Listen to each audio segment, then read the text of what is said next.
Assalamualaikum warahmatullahi wabarakatuh. Kali ini kita berjumpa di kegiatan Kompertak Jilid 1. Saya akan memandu teman-teman dalam kegiatan ini. Sebelumnya perkenalkan saya Andre Azhari Siregar. Dan untuk di sore hari yang berbahagia ini kita kedatangan narasumber. Mungkin teman-teman bisa lihat, ini seorang ketua umum HMI Komisariat Pertanian UMM. Mungkin Tum silakan memperkenalkan dirinya. Bismillahirrahmanirrahim. Assalamualaikum warahmatullahi wabarakatuh. Saya Alam Sahga Utama. Saya berasal dari Kota Medan. Jadi gini Tum, inilah mungkin salah satu kegiatan yang hanya tahun ini ada ini. Ya, Dan harapan kita ini akan berkelanjutan gitu. Jadi kita lah pembukanya. Jadi gini tuh, mungkin selama kegiatan ini kita akan membahas seputar kemahasiswaan gitu tuh. Jadi kira-kira menurut Ketum, gimana sih kondisi mahasiswa pada saat ini? berbicara tentang kondisi mahasiswa, sebenarnya kita hari ini sangat prihatin mahasiswa hari ini. Dahulu saya harus berbicara tentang sejarahnya dulu. Dulu mahasiswa itu sebagaimana tugas dan fungsinya sebagai agen of change, itu memang benar-benar melakukan langkah-langkah itu, melaksanakan tugas dan fungsinya. Tapi hari ini mahasiswa mengalami degradasi. Lihat saja sekarang. Ya, untuk organisasi saja itu udah sedikit yang dilirik. Mahasiswa itu lebih suka pergi kuliah, kemudian pulang, tidur, dan scroll TikTok. Makanya kalau saya bilang, mahasiswa hari ini bukan lagi yang menjalankan fungsinya sebagai agen of change, social control, iron stock. Hari ini mahasiswa cuman diasuh oleh media sosial seperti TikTok, Instagram, Twitter, dan lain sebagainya. Dan ini berbahaya untuk keberlanjutan kita sebagai mahasiswa. Mungkin seperti yang Ketum bilang kan, berarti kita itu harus melakukan social control, agent of change, iron stock gitu. Mungkin solusi apa sih dari seorang ketua umum ini yang diberikan kepada teman-teman organisasinya terutama ya, atau merawat adik-adiknya di dalam lingkup organisasi? Ya, kita sebagai orang-orang organisatoris seharusnya memang melihat itu dan mengupayakan kita sebagai organisasi untuk menggait semua mahasiswa baru tadi untuk ikut pada kita. Karena apa? Pentingnya organisasi dan apa saja yang diaplikasikan di dalamnya tidak didapatkan di kelas. Karena kalau di kelas kita berbicara hanya teoritis, sekedar teori. Tapi organisasi mengajarkan kita tentang tiga hal tadi. Ada segitiga, kalau saya bilang tuh, bagaimana posisi mahasiswa itu di tengah, di kiri itu pemerintah, di kanan itu masyarakat.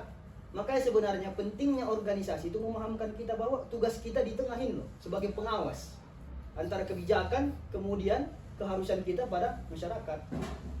Begitu kira-kira. Tapi gini, pada nyatanya kan tuh, banyak mahasiswa itu yang berpikir, kenapa sih aku harus organisasi? Toh nanti kegiatan aku di kampus ketinggalan kan gitu. Ya, memang itu kerap terjadi karena organisasi hari ini pun banyak yang tidak mampu menyesuaikan keadaan zaman. Bisa kita lihat saja sekarang organisasi yang ya cenderung kita lihat jadinya toksik gitu. Jadi mahasiswa sudah tidak tertarik lagi untuk masuk ke dalam. Yo, aku ke sana itu mau ngapain? Ya, hari ini pemikiran orang itu udah bersifat pragmatis. Bicaranya take and give, aku masuk yang dikasih apa? Kan begitu. Makanya hari ini kita sebagai orang-orang yang ada dalam lingkup organisatoris mengerti enggak memberi kebutuhan mereka enggak? Lah, jangan-jangan enggak kan begitu. Jangan-jangan organisasi hanya bertekuk pada program kerja saja. Selesai program kerja ya pengurusan selesai. Nah, itu yang repot. Makanya ya organisasi hari ini kurang diminati dan dari banyak hal yang orang-orang organisasi itu sendiri yang memang kalau saya kira yang salah, bukan keadaan zamannya. Karena kita yang harus mengikuti zaman. Kira-kira begitu. Oke, gini tuh ya, kalau membahas tentang organisasi mungkin gini. Antum ini sebagai ketua umum gitu, otomatis kan udah menjalani tuh dari pas awal masuk organisasi hingga menjadi ketua umum. Mungkin apa sih sebagai ketua umum ini, apa aja yang telah dijalaninya mulai dari awal sehingga dia duduk jadi di kursi ketua umum gitu? Ya, setelah saya masuk di organisasi, kalau saya itu masuk di organisasi HMI itu dulu, saya melihat hal-hal yang memang menarik dalam HMI itu. Ya, awalnya saya lihat dari bagaimana di kampung saya itu dulu di Tapanuli Selatan khususnya itu terjadi demonstrasi besar-besaran, itu yang ada saya lihat bendera HMI, sehingga itu yang membuat saya tertarik untuk masuk di organisasi. Kemudian saya masuk, ada budaya yang menarik di dalamnya. Apa seperti membaca buku, kita dicerca untuk membaca buku, kita dipaksa untuk berdiskusi, kita diajak, dipaksa untuk aksi. Artinya saya di situ melihat bahwa di mahasiswa itu kita bukan lagi hanya berbicara tentang belajar mengajar, tapi kita sebagai individu harus melakukan aktualisasi. Artinya perlakuan kita sebagai mahasiswa itu harus diuji. Apa yang dikatakan tadi sebagai agent of change. Agent of change itu kalau kita telah lebih dalam, itu maknanya sangat dalam. Dan mungkin mahasiswa hari ini terhitung berapa orang yang mengaplikasikannya. Makanya sampai saya menjadi ketua umum, saya melihat bahwa organisasi hari ini dari saya maba sampai sekarang itu makin surut peminatnya. Apa sebabnya? Banyak. Kita bahas di internal organisasi. Di internal organisasi saja itu masih banyak yang melakukan sesuatu yang sebenarnya tidak berdampak untuk mencerminkan organisasi yang baik tadi. Contohnya apa? Yang pertama itu enggan bertanggung jawab. Orang-orang di organisasi sekarang kan malas bertanggung jawab, malah meninggalkan organisasinya, gitu kira-kira. Kemudian ada dalamnya unsur feodalistik. Bagaimana orang-orang yang selesai di keorganisasian, dia lupa bahwa ada proses regenerasi yang itu tidak boleh kita ikut campuri. Itu yang kedua. Nah, yang ketiga, penyesuaian organisasi tadi. Maka masih banyak organisasi yang tidak bisa menyesuaikan perkembangan zaman, keharusan apa yang harus dilakukan organisasi untuk menjawab tantangan zaman ini. Kira-kira begitu.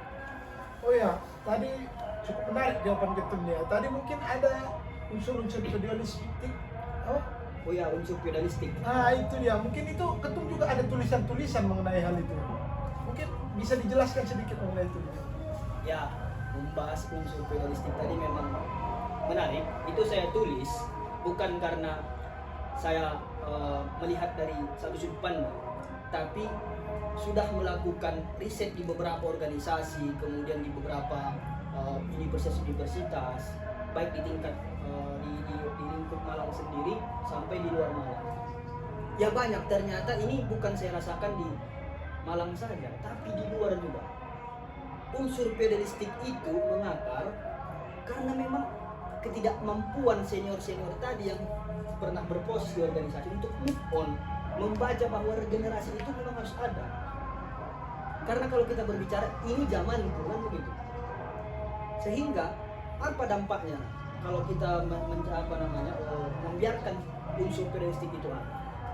Bisa saja ketika senior itu mengikut campuri terlalu dalam proses organisasi di dalam, maka penokohan pengurus-pengurus di organisasi itu akan hilang. Lah, kalau penokohannya sudah hilang, anggota di organisasi sebagai penyelenggara dan penyukses program kerja maupun berjalannya organisasi akan tidak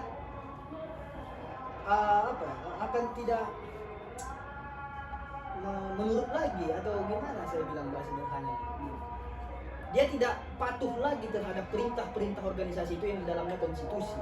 Dalam konstitusi ya, bukan di dalam proses senioritas ataupun feodalistik tadi. Maka itu yang berbahaya. Jadi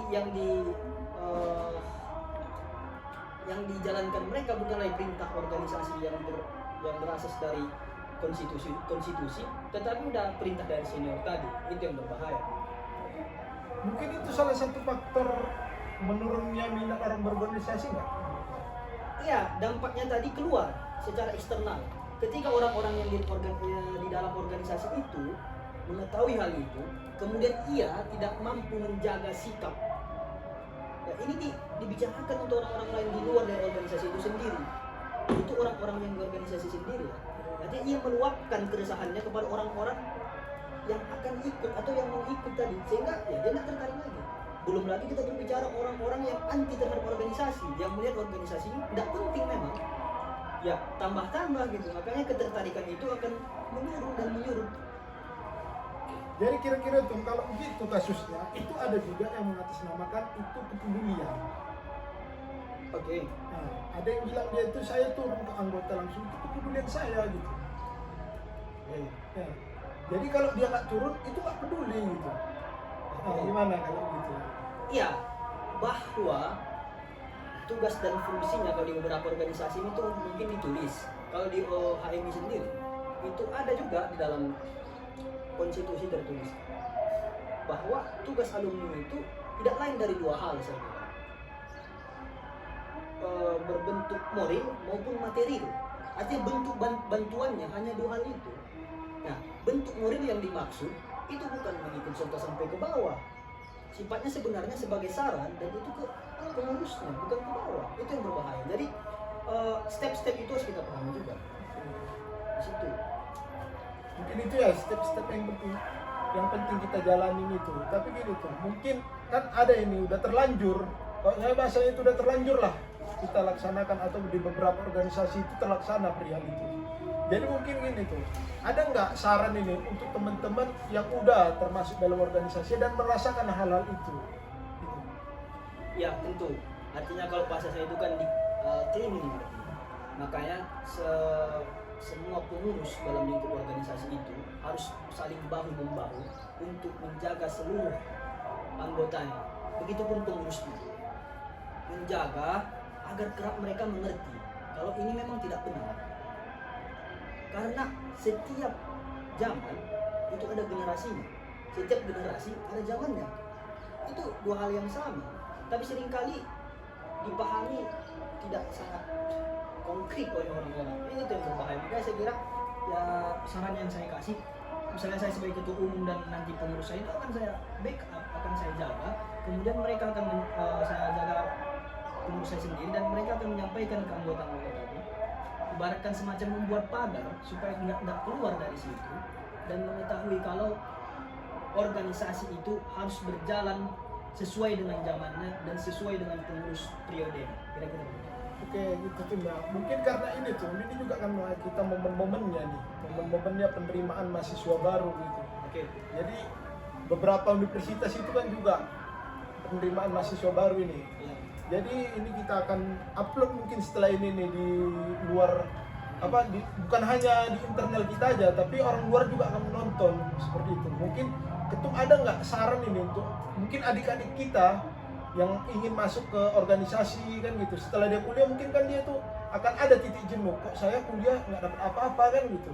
Mungkin ada itu nanti masukan dari ketum untuk adik-adik kita masuk organisasi seperti apa sih yang harus dimasukin ketika kita udah kuliah, apa-apa aja, apakah itu intra kampus, ekstra kampus kan gitu. Iya, sebenarnya kalau tentunya saran saya cuma mau beritahu sama teman-teman mahasiswa baru yang akan masuk ke kampus nantinya bahwa di dalam kampus itu ada dua organisasi. Yang pertama dia internal, kemudian dia eksternal atau biasa kita sebut intra dan ekstra. Ini dua hal yang sangat penting sebenarnya, sama saja. Cuman bagi saya, kita masuk ke kampus, kita harus mengetahui passion kita. Kita sukanya di mana? Kalau kita sukanya di berdebat, maka masuk UKM berdebat. Kan gitu. Ada sendiri porsi-porsinya. Kalau kita suka yang menganalisis, kemudian demonstrasi atau berbicara tentang konflik isu, ya masuk organisasi-organisasi ekstra. Kan begitu. Karena di kampus itu sifatnya sangat menyeluruh. Apapun yang kita inginkan pasti ada. Saya yakin begitu di kampus-kampus ini. Maka itu yang harus dibaca. Lantas bagaimana kedudukan organisasi kemudian akademik kita di kampus? Tentu itu yang membuat kita kadang salah kaprah. Ada orang yang cenderung lebih ke organisasi, ada orang yang cenderung lebih ke akademisnya. Bagi saya itu kurang tepat. Makanya seharusnya kita harus bisa memporsir masing-masing. Tidak ada persoalan kalau kita ikut organisasi, kuliah kita akan lambat selesainya. Nah, itu bagi saya logika yang salah. Yang harus kita pahami adalah kita harus bisa memposisikan diri, membagi waktu sehingga proses akademik aman, kemudian proses organisasi kita juga aman. Nah, kalau saya di organisasi HMI, HMI itu berdiri sejak tahun 1947, 2 tahun setelah kemerdekaan. Bahkan organisasi HMI itu ikut dahulu dalam penumpasan penjajah dahulu. Artinya apa? Saya melihat organisasi HMI ini memang organisasi yang sudah tidak bisa diragukan lagi sepak terjangnya. Makanya kalau kawan-kawan yang suka menganalisis sesuatu, membaca persoalan negara, membaca persoalan isu-isu kontemporer mungkin, ya kita harus masuk ke HMI. Kalau bilang siapa tokoh yang bisa ditawarkan untuk menjadi prepare kita ataupun yang menarik minat kita ke sana, banyak. Bisa dicari sendiri siapa tokoh HMI yang dari politisi, mungkin dari ekonom mungkin, dan lain sebagainya. Jadi saya kira orang yang masuk kampus tanpa mengikuti organisasi itu sangat rugi. Itu berarti. Mungkin itu ya sangat enak pembahasan itu, sampai saya pun melongo kan gitu, jadi agak tegang gitu dengarinya, sampai saya lupakan ini. Mungkin untuk saran ya untuk teman-teman ini ataupun adik-adik kita yang udah bergabung di organisasi itu, kan itu harus ada juga arah-arahan gitu. Arahan ya sebenarnya bukan arah ya, pandang apa aja ya, gimana ya? Ya mungkin saran kan begitu. Untuk yang masuk ke organisasi nantinya tetap dalam komitmen kita masuk. Kita itu masuk karena apa? Kemudian saat kita masuk apa yang harus dilakukan? Itu harus dipegang. Karena karakter seseorang itu dilihat dari bagaimana caranya ia mengemban tanggung jawab. Di situ. Makanya masuknya nanti mahasiswa baru kemudian ikut organisasi, saya kira harus bisa menjaga hal-hal yang seharusnya memang ia jaga dalam organisasi. Karena organisasi ini kalau kita biarkan sampai saat ini berjalan tanpa kepedulian, mungkin 3, 4 tahun, 5 tahun ke depan organisasi akan hilang dari kampus, dan itu sangat berbahaya. Karena kedudukan kita mahasiswa adalah pengawas kebijakan publik. Di satu sisi melindungi masyarakat, di sisi lain adalah membaca dan mensosialisasikan bagaimana program-program pemerintah itu agar dirasakan oleh masyarakat. Kira-kira begitu. Oh ya, ini agak balik lagi kita dia pembahasan mungkin ini tuh.